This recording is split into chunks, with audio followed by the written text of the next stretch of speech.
Geçe günü mынакей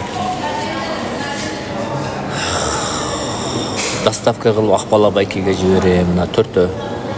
Мына 2-нü. Так, подождите, мынакей. Мына алып турайын жеткен. Нөл-нөл 2 рахмат, родной. Мына 1, 2 сөк, 3 сөк, 4-төн упаковкалап кайнатма шорпа, карам шорпа кылып 2 саат кайнатып ичсе иммунитети көтөрүлөт. Акбала байкеге Жалалабадка доставка кылып салып жиберем. Итке бериш жалко, иттер мындай кымбат сөктү жесе болбой калат го дейм.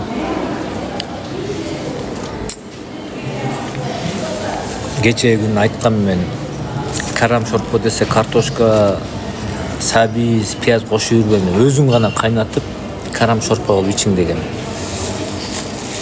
2 саат кайнатыш керек мунучу.